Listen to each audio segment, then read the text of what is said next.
कहता है दिल्ली यूनिवर्सिटी में 7 घंटे से बिजली कटी हुई है, कोई कहता है किराड़ी में 3 घंटे से बिजली कटी हुई है, कोई कह रहा है 8 घंटे से बिजली गई हुई है।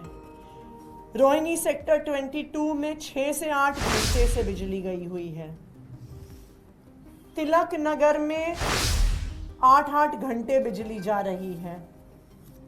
अगर आप बुराड़ी में 4 घंटे बिजली, जगतपुर गांव में 8 घंटे बिजली का कट, राजपुर खुर्द में 7 घंटे पावर कट, करावल नगर में 2 घंटे का पावर कट। और ये तो कुछ ट्वीट्स हैं, आप सोशल मीडिया पे लगातार देखेंगे तो रोज पावर कट की शिकायतें आ रही हैं। और दिल्ली सरकार का अपना डेटा, दिल्ली सरकार के स्टेट लोड डिस्पैच सेंटर से बता रहा है कि 1 मार्च से लगातार दिल्ली के अलग अलग हिस्सों में लंबे पावर कट्स हो रहे हैं।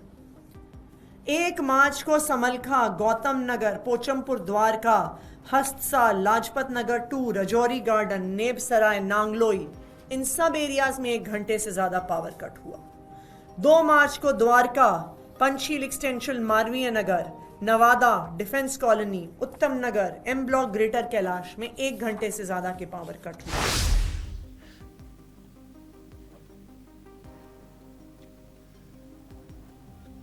गर्मियां बढ़ने के बाद दिल्ली में बिजली की मांग लगातार बढ़ती जा रही है। पिछले साल अधिकतम डिमांड 8,656 मेगावाट तक पहुंच गई थी और इस बार 9,000 मेगावाट के पार जाने की संभावना है। दिल्ली में ईद पर पावर कट को लेकर आम आदमी पार्टी ने बीजेपी पर निशाना साधा है। ईद के मौके पर नेता विपक्ष आतिशी ने तीखा हमला करते हुए भाजपा को सरकार चलाना नहीं आता ऐसा कहा। उन्होंने सवाल किया कि आखिर बीजेपी सरकार बनते ही दिल्ली में पावर कट क्यों शुरू हो गए हैं।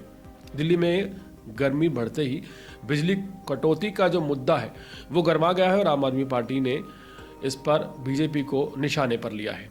आतिशी का कहना है कि जब आम आदमी पार्टी की सरकार दिल्ली में थी तब लोग इन्वर्टर और जनरेटर्स को भूल गए थे, लेकिन अब हालात फिर से वैसे ही हो गए हैं। लोग घंटों बिजली कटने से परेशान हैं। बिजली कटौती पर सियासत गर्मा गई है। आतिशी ने कहा है कि बीजेपी की सरकार बनते ही राजधानी दिल्ली में लंबे लंबे पावर कट लगने शुरू हो गए। कोई भी ऐसा इलाका नहीं बचा जहां लोग बिना बिजली के परेशान ना हों। उन्होंने कहा बीजेपी सरकार बिजली आपूर्ति संभालने में पूरी तरह से नाकाम साबित हो रही है। बिजली की बढ़ती डिमांड, मार्च में दिल्ली में बिजली की डिमांड काफ़ी ज़्यादा बढ़ गई है। पिछले साल ये रिकॉर्ड 8,656 मेगावाट तक पहुंचा था। इस बार 9,000 जाने की उम्मीद है। मार्च की शुरुआत से ही गर्मी बढ़ने लगती है, जिससे पंखे और एसी चलने लग जाते हैं। इस वजह से बिजली की खपत की जो है वो ज़्यादा होने लग जाती है।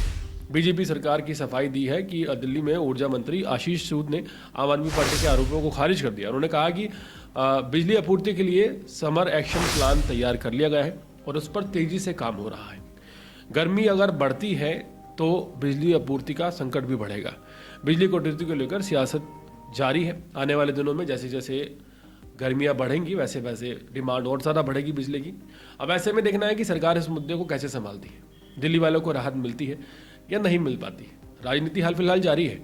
आतिशी ने प्रेस कॉन्फ्रेंस करके ये कहा है कि 24 घंटे आम आदमी पार्टी के कार्यकाल में दिल्ली में बिजली रहती थी, क्योंकि आम आदमी पार्टी की नीयत साफ थी। लेकिन बीजेपी की सरकार आते ही बिजली में कटौती शुरू हो गई। यह दिखाता है कि बीजेपी सरकार की नीयत ठीक नहीं है। उन्होंने कहा कि कई सोशल मीडिया पोस्ट का हवाला देते हुए कहा कि दिल्ली के अलग अलग इलाकों में 6 से 7 घंटे का पावर कट लग रहा है। आतिशी यही नहीं रखी। उन्होंने कहा कि आम आदमी पार्टी की सरकार के दौरान दिल्ली की बिजली व्यवस्था बेहतरीन थी, शानदार थी, और जब वो खुद सरकार में थी उन्होंने इस बात को रेफर किया। साथ ही साथ आतिशी ने ये आरोप बीजेपी पर लगाया कि बीजेपी के जो तरीके हैं वो ठीक नहीं है। केजरीवाल सरकार थी तब लोग इन्वर्टर और जनरेटर भूल गए थे, लेकिन अब फिर से दिल्ली के हर इलाके में लंबे लंबे पावर कट लग रहे हैं, जिसकी वजह से इन्वर्टर लोगों ने खरीद के शुरू कर दिए।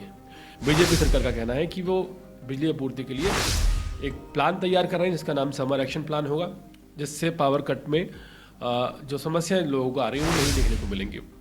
अब दिल्ली में गर्मियां बढ़ने के बाद क्या पावर कट की समस्या बनी रहती है, या फिर आम आदमी पार्टी जैसा दावा कर रही है कि अब दिल्ली वालों को तैयार रहना चाहिए दिल्ली में 7 घंटे, 5 घंटे, 9 घंटे का पावर कट देखने के लिए जैसा कि आम आदमी पार्टी की सरकार आने से पहले था, क्या उस बात में सच्चाई निकलती है, या फिर आम आदमी पार्टी के हमलावर होने से पहले ही बीजेपी गर्मियां शुरू होने से पहले ही एक ऐसा समाधान निकाल लेती है, जैसा कि बीजेपी कह रही है कि समर एक्शन प्लान बिजली को लेकर बनाया जाएगा। अब ये देखना काफ़ी ज़रा इंटरेस्टिंग होगा कि आम आदमी पार्टी की बात सच निकलती है या जो एक्शन प्लान समर का लेकर बीजेपी बनाने की बात कर रही है वो प्लान सामने आता है। पूरे मामले पर आपकी क्या राय है? क्या आप भी दिल्ली में रहते हैं, आपके यहाँ भी बिजली के पावर कट हो रहे हैं, या फिर ये सिर्फ एक सियासी मुद्दा है जिसे हवा दी जा रही है? अपनी राय जरूर दें और इसी तरह की अपडेट के लिए देखते रहिए अर्पण न्यूज़।